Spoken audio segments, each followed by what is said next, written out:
오늘 예배를 통해 함께 은혜 받으실 하나님의 말씀 데살로니가전서 1장 2절에서 4절의 말씀 함께 보도록 하겠습니다.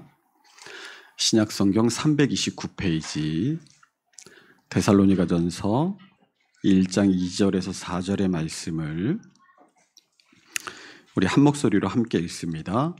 우리가 너희 모두로 말미암아 항상 하나님께 감사하며 기도할 때에 너희를 기억함은 너희의 믿음의 역사와 사랑의 수고와 우리 주 예수 그리스도에 대한 소망의 인내를 우리 하나님 아버지 앞에서 끊임없이 기억함이니 하나님의 사랑하심을 받은 형제들아 너희를 택하심을 아노라. 아멘. 우리 사도 바울이 데살로니가 교회를 향해서 보낸 인사로 오늘 서로 인사하겠습니다. 은혜와 평강이 함께 하시기를 원합니다. 은혜와 평강이 함께 하시기를 원합니다. 할렐루야. 우리의 눈에 보이지 않으시는 하나님을 눈에 보이는 것처럼 살아가는 것이 믿음이라고 말씀을 드렸습니다.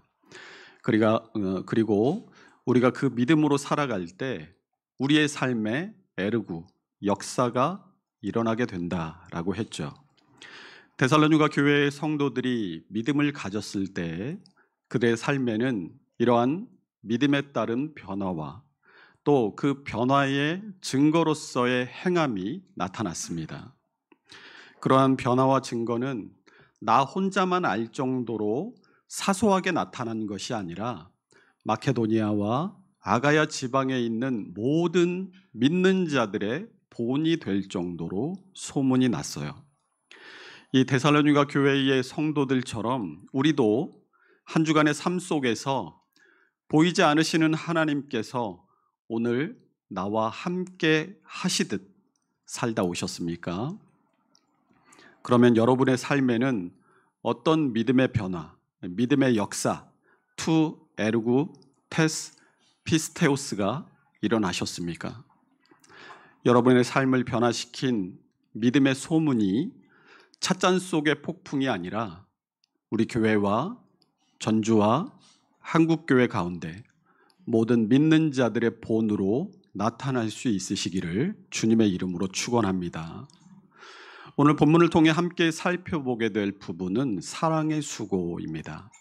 이 데살로니가 교회의 성도들에 대한 소문은 믿음으로 그들의 삶이 완전히 변했다라는 소문 말고도 그들 안에 사랑의 수고가 있더라라는 소문으로 나타났어요. 우리가 지난 시간에 이 믿음과 사랑과 소망이 무엇이고 성경 안에서 어떻게 발견되는지에 대해서 함께 살펴보지 않았습니까? 오늘 살펴보게 될 이 사랑의 수고에서 사랑은 창세기 22장 2절에서 처음 발견된다고 했어요. 우리 창세기 22장을 함께 다시 읽어볼까요? 여호와께서 이르시되 내 아들 내 사랑하는 독자 이삭을 데리고 모리아 땅으로 가서 내가 내게 일러준 한 산 거기서 그를 번제로 드리라. 내 아들 내 사랑하는 독자 이삭, 이 사랑하는 이 히브리어로 아하바라고 했어요. 이 아하바를 헬라어로 번역하면서 아가페라는 말로 번역을 했습니다. 우리가 사랑에 대해서 말할 때 사랑에도 종류가 있다는 말을 들어보셨을 겁니다. 고대 그리스 철학에서는 이 사랑을 크게 세 가지로 구분했어요. 에로스, 필리아, 아가페입니다. 에로스는 그리스 신화에 나오는 사랑의 신, 다산의 신의 이름에서 따온 것으로 이 신의 이름은 큐피트라고도 합니다. 그래서 이 에로스는 남녀 간의 뜨거운 사랑이나 육체적 사랑을 뜻할 때 에로스라는 말을 사용했어요. 두 번째는 필리아입니다. 이 말의 어원이 필로스인데 이 필로스는 이 친구를 뜻해요. 그래서 이 필리아라고 하면 우애를 뜻합니다. 흔히 이것을 이 친구 간의 우애라고 해서 이 친구 간의 우정이나 혹은 사랑을 뜻한다고 알고 있는데 조금 더 범위가 넓게 이 정신적이고 인격적인 사랑, 그것을 뜻하는 게 이 필리아입니다. 그래서 부모와 자식 간에 또 형제와 동기 간에, 또 스승과 제자 간에, 또 부부 간에 존재하는 부부의 등도 이 필리아의 사랑에 속해요. 그리고 세 번째는 아가페입니다. 아가페는 거룩하고 조건이 없는 사랑, 혹은 신에 대한 사랑을 뜻할 때 아가페라는 단어를 사용했어요.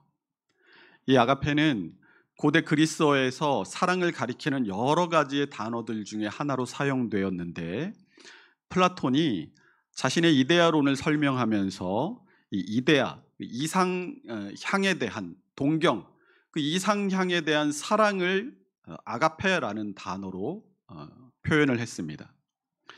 BC 300년경에 당시에는 히브리어로만 기록되어 있던 이 구약 성경을 헬라어로 번역하면서 히브리어인 이 사랑을 뜻하는 아하바를 어떤 헬라어로 번역을 해야 될까 하다가 당시에 번역 작업에 참여했던 70여 명의 랍비들이 거의 일치하게 이 아하바를 아가페라는 단어로 번역했습니다. 그 후에 사도 바울이 고린도전서를 쓰면서 고린도전서 13장의 사랑장에서 사랑을 아가페로 표현했어요. 그러면서 이 아가페는 그리스도의 희생적인 사랑, 하나님께서 우리를 향해 부어주시는 값없이 주시는 은혜와 사랑을 표현하는 이 기독교적 용어로 그때부터 자리 잡게 되었습니다. 왜 이 구약의 아하바가 신약에서 아가페로 번역이 되었는지는 조금 전에 읽었던 이 창세기 22장의 말씀을 살펴보면 알 수 있습니다. 하나님께서 아브라함이 이 100세에 얻은 너무나 귀하고 사랑하는 아들인 이삭을 번제로 드리라고 말씀하셨을 때 아브라함의 반응이 무엇이었습니까? 우리 창세기 22장 3절에서 4절 같이 읽어봅니다. 아브라함이 아침에 일찍이 일어나 나귀의 안장을 지우고 두 종과 그의 아들 이삭을 데리고 번제에 쓸 나무를 쪼개어 가지고 떠나 하나님이 자기에게 일러주신 곳으로 가더니 제3일에 아브라함이 눈을 들어 그곳을 멀리 바라본지라. 아브라함아, 내 귀한 아들, 내가 사랑에 맞지 않는 아들 이삭을 내게 번제로 드려라 라고 했을 때 아브라함이 왜요? 하나님 왜요? 왜 그래야 합니까? 라고 조건을 묻지 않습니다. 아무것도 묻지 않아요. 조건을 따지지 않습니다. 그저 아침에 일찍이 일어나서 번제에 쓸 나무를 다 쪼개서 하나님이 일러주신 곳으로 가요. 그리고 3일째에 하나님께서 지정하신 모리아 산 아래에 도착을 합니다. 우리 같으면 하나님께서 내 아들, 내 자식을 번제로 바치라고 하면 그날 밤에 잠이 오겠습니까? 3일 밤낮을 모리아 산을 향해서 가면서 그 노중에서 얼마나 마음의 고민이 되겠어요. 어떻게 해야 되나? 염려와 근심이 떠나지 않겠죠. 그런데 아브라함은 하나님의 명령에 아무 질문도 아무 조건도 달지 않고 갑니다. 왜 그랬겠어요? 아브라함에게 있어서 사랑의 우선순위, 그의 인생의 우선순위에 하나님이 있었기 때문입니다. 1번 하나님, 2번 이삭, 3번 사라, 이렇게 아브라함은 그 삶의 우선순위가 정확했어요. 여러분 인생의 우선순위 가운데 1번이 뭡니까? 신앙은 여러분의 삶의 우선순위 가운데 몇 번째 있는지 한번 점검해 보십시오. 점검해 보셔야 돼요. 나를 중심으로 한 삶의 우선순위가 아니라 하나님을 중심으로 한 내 삶의 우선순위를 다시 매길 때 하나님께서 내 인생을 책임져 주실 줄로 믿습니다. 아브라함을 보세요. 하나님을 향한 우선순위가 분명할 때 그를 통해서 민족을 이루고 그 민족을 통해서 인류를 구원하실 예수 그리스도께서 이 땅에 오시잖아요. 오늘날에도 우선순위가 분명한 한 사람을 통해 하나님은 당신의 구원 역사를 이루어감을 믿으시기 바랍니다. 하나님을 향해 우선순위가 분명하다는 것은 아브라함의 하나님을 향한 사랑에는 조건이 있다 없다? 조건이 없었다라는 거예요. 그러니 물을 것도 따질 것도 없습니다. 하나님을 위해서라면 나의 생명조차 조금도 아끼지 않는 무조건적인 하나님을 향한 사랑, 그 사랑을 우리는 사도 바울에게서도 발견하게 됩니다. 사도행전 20장 24절 함께 읽습니다. 내가 달려갈 길과 주 예수께 받은 사명 곧 하나님의 은혜의 복음을 증언하는 일을 마치려 하면은 나의 생명조차 조금도 귀한 것으로 여기지 아니하노라. 아멘. 하나님을 향한 분명한 우선순위와 무조건적인 사랑은 구원의 역사를 이루게 됩니다. 아브라함도 아들 이삭을 구원하잖아요. 가족을 구원하고 민족을 구원하잖아요. 사도 바울도 그 사랑으로 얼마나 많은 사람들을 하나님께로 돌아오게 합니까? 많은 사람을 옳은 대로 돌아오게 한 자는 별과 같이 영원토록 빛나리라는 이 다니엘서 12장 3절의 말씀과 같이 우리도 이런 하나님을 향한 분명한 우선순위와 무조건적인 사랑으로 많은 사람을 구원함으로 하나님 앞에서 영원토록 빛나는 영광을 얻게 될 것을 사모하는 우리 모든 성도들이 되시기를 축원합니다.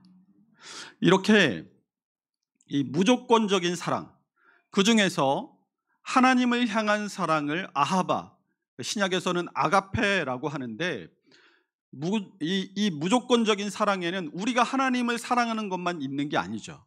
하나님께서 우리를 무조건적으로 사랑해 주시는 사랑이 있습니다. 그것을 구약 성경의 히브리어에서는 헤세드라고 합니다. 우리말 성경에서는 이것을 인자 혹은 인자하심 이렇게 번역을 해놨어요. 이 히브리어인 헤세드가 헬라어로 번역되면서 엘레오스라는 말로 번역이 됐습니다. 영어 성경에서는 kindness or mercy, 친절함과 자비라는 말로 번역을 했어요. 그리고 우리말 성경에서는 긍휼, 불쌍히 여기심, 동정, 자비 이런 말들로 이 하나님의 무조건적인 우리를 향한 사랑을 표현합니다. 이처럼 신약 성경이 말하는 사랑은 우리의 하나님을 향한 무조건적인 사랑 아가페, 그리고 하나님께서 우리를 향해 베푸시는 무조건적인 사랑 엘레오스가 있습니다. 그러면 오늘 데살로니가 교회의 성도들이 예수 그리스도를 믿는 그 믿음으로 소문나게 된 두 번째 이 사랑의 역사에서 사랑은 어떤 사랑이겠어요? 아가페일까요? 엘레오스일까요? 이 헬라어 원문을 보면 이 사랑의 수고가 투, 코프, 테스, 아가페스. 화면 보여주세요. 투, 코프, 테스, 아가페스 이렇게 되어 있습니다. 아가페요, 엘레오스예요? 아가페입니다. 하나님을 향한 우리의 무조건적인 사랑, 삶의 우선순위의 가장 높은 곳에 하나님을 올려놓는 사랑이 오늘 본문이 말씀하는 사랑이라는 거예요. 원문을 다시 살펴보면 우리가 아가페의 의미는 앞서 살펴봤죠. 그러면 수고에 해당하는 헬라어인 이 코프가 뭔지를 살펴보면 그 전에 우리가 지난 시간에 믿음의 역사 이것을 헬라어로 살펴보면서 투 에르고 테스 피스테우스 이렇게 기록되어 있다고 했잖아요. 여기서 이 투와 테스가 전치사로 그 혹은 그것이라고 하지 않았습니까? 이 사랑의 수고도 똑같아요. 똑같이 이 같은 형태로 투, 코프, 테스, 아가페스, 투와 테스가 똑같이 나오죠. 그러니까 지난 시간에 그 믿음의 그 역사라고 직역한 것처럼 이 사랑의 수고도 그 사랑의 그 역사, 그 수고라는 말이 됩니다. 그러면 이 문장에서 수고가 뭔지만 알면 되겠죠? 이 수고를 헬라어로 코프라고 하는데 이 코프라는 말의 원형이 코포스예요. 이 코포스라는 말의 뜻이 뭐냐면 내 몸이 피곤할 정도의 노동 혹은 녹초가 될 정도로 고된 일을 뜻할 때 이 코포스라는 말을 씁니다. 그러면 아가페의 의미, 이 아가페가 뭐라 그랬어요? 무조건적이고 삶의 우선순위에 하나님을 올려놓는 사랑, 그것이 아가페라고 했잖아요. 그러면 코프, 내 몸이 피곤하고 피곤한 노동, 그리고 내가 녹초가 될 정도로 고된 일, 이런 두 가지 의미를 살려서 저 투코포테스 아가페스 이 문장을 의역해 보면 이렇게 돼요. 하나님을 향한 무조건적인 사랑 때문에 녹초가 될 정도로 고된 일을 감당하는 것, 이것이 오늘 본문이 말씀하는 사랑의 수고라는 말의 의미입니다. 옛날 권사님들 보면 식당에서 얼마나 수고하고 봉사하십니까? 저도 부교육자 때 시간이 좀 여유가 있으면 가끔 이 식당에 가서 설거지도 좀 해드리고 좀 도와드리고 한 적이 있었는데, 얼마나 그때 가서 보면 힘들고 바쁘게 일하시는지 땀이 막 비 오듯이 막 뚝뚝 떨어지시면서 성도들을 위해서 밥을 해서 성도들을 먹이십니다. 밥을 먹을 때마다 얼마나 감사했는지 몰라요. 몸둘 바를 몰랐어요. 그래서 가끔 식당에 배식할 때 보면 식판 이렇게 툭 던지는 사람들이 있어요. 식판을 툭 던지고 빨리 풀라고 손가락질하고 식당 종업원 대하듯 하대하는 모습들을 보면 막 화가 났어요. 그런데 이 수고는 사랑이 빠져서는 아무런 의미가 없습니다. 식당 봉사에서 사랑이 빠져버리면 뭐만 남아요? 중노동만 남는 거예요. 맨날 교회 와서 예배와 말씀을 통해서 은혜 받고 위로받고 새 힘을 얻어서 세상으로 나가는 게 아니라, 교회에 왔는데 예배는 뒷전이고 예배실에는 올라가 보지도 못하고 식당에만 처박혀서 밥만 하다 옵니다. 그러니 뭐가 남겠어요? 마음에 분노와 탈진만이 남아요. 수고, 코프는 사랑, 아가페, 하나님을 너무나 사랑해서 내가 주님을 위해서라면 뭐든지 하겠습니다라는 그 하나님을 향한 무조건적인 사랑 없이는 아무것도 아닌 거예요. 그런 봉사 아무리 필요하고 중요해도 하지 마세요. 그런 봉사는 차라리 교회에서 없애버리는 게 낫습니다. 하나님을 향한 사랑 때문에 봉사하고 헌신하고 다른 이들을 위해 하는 수고가 오늘 본문이 말씀하는 사랑의 수고인 겁니다. 그래서 주님의 교회와 성도를 향한 봉사와 수고는 당연한 게 아니에요. 나를 위해 저분이 봉사와 수고를 아끼지 않는 게 아니에요. 저분은 하나님을 향한 조건 없는 사랑이 나를 향한 봉사와 수고로 나타난 것뿐이에요. 이걸 결코 잊으시면 안 됩니다. 아무리 사소한 봉사나 수고라도 그걸 당연한 것으로 여기는 순간 그 자리에서 은혜는 사라져 버립니다. 내가 하지 않은 무엇인가를 누군가가 했다면 그건 당연한 일이 아니라 감사해야 할 일입니다. 교회에 올라오는데 계단이 깨끗해요? 내가 안 쓸었잖아요. 그럼 누군가가 쓸었겠죠. 내가 누가 쓸었는지는 모르지만 깨끗하게 쓸려진 그 계단을 보면서 감사해야 돼요. 교회 왔는데 여름에는 시원하고 겨울에는 따뜻해요. 여러분, 냉난방기가 틀면 바로 따뜻하고 바로 시원합니까? 누군가가 먼저 와서 성도들이 따뜻하고 시원하도록 그 일을 위해 수고한 거예요.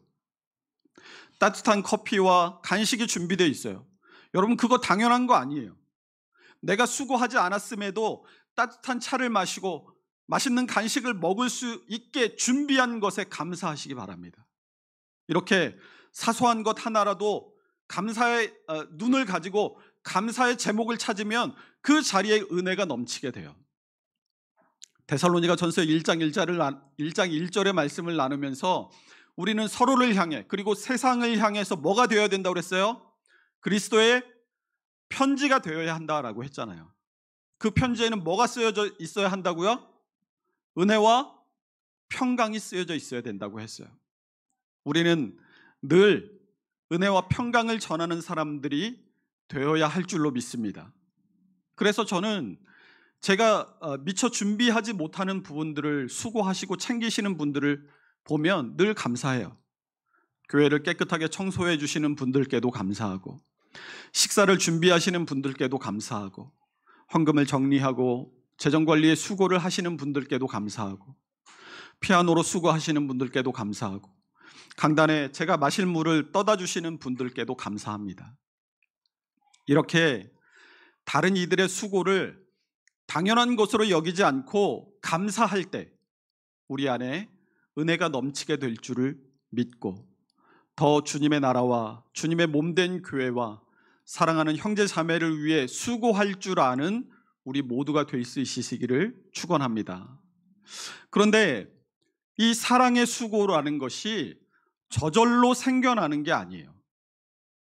믿음의 역사가 예수 그리스도의 사랑과 구원을 전해준 사람이 있었기에 가능한 거잖아요. 누군가가 전해주지 않는데 어떻게 예수 그리스도를 알겠어요? 이 믿음의 역사가 예수 그리스도의 사랑과 구원을 전해준 누군가가 있었기 때문에 가능할 수 있는 것처럼 사랑의 수고 역시 저절로 생겨나지 않습니다. 전하여준 사람이 없으면 복음을 알 수 없듯이 사랑의 수고의 본을 보여준 사람이 없다면 사랑의 수고는 발생하지 않는다는 거예요. 그래서 사랑의 수고는 보고 배우고 경험함으로 일어나는 것입니다. 사도 바울이 데살로니가전서 2장 9절에서 형제들아 우리의 수고와 애쓴 것을 너희가 기억하리니 너희 아무에게도 폐를 끼치지 아니하려고 밤낮으로 일하면서 너희에게 하나님의 복음을 전하였노라 라고 말씀합니다. 여기서도 우리가 오늘 본문에서 나오는 이 수고, 코프라는 단어가 나오죠. 이 수고가 오늘 데살로니가전서 2장 9절에 어느 구절에 연결이 될까요? 수고는 너희 아무에게도 폐를 끼치지 아니하려고 밤낮으로 일했다, 여기에 연결이 돼요. 그러면 우리의 수고와 애쓴 것이라고 했잖아요. 수고는 너희 아무에게도 폐를 끼치지 아니하려고 밤낮으로 일했다라는 부분에 연결이 된다면 그러면 애쓴 것은 어디에 연결이 되겠어요?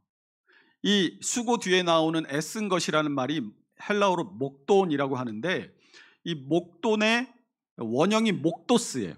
이 목도스는 힘들고 어려운 일, 노역, 노고 이런 뜻을 가지고 있습니다.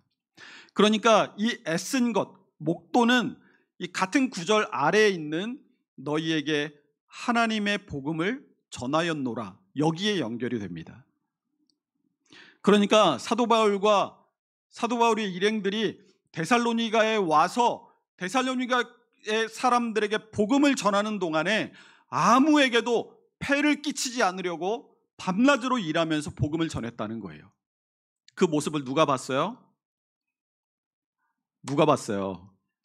데살로니가 교회의 성도들이 봤겠죠. 이들의 수고를 통해 데살로니가 교회가 세워지고 데살로니가 교회의 성도가 된 이들은 어떻게 생각했겠어요? 아, 복음은 반드시 삶의 변화가 일어나야 되고 교회가 세워지려면 땀 흘리는 수고와 헌신이 반드시 필요하구나라는 걸 보고 배우고 깨달은 거예요. 우리 교회는 왜 이런 게 없어? 우리 교회는 왜 이런 것도 없지?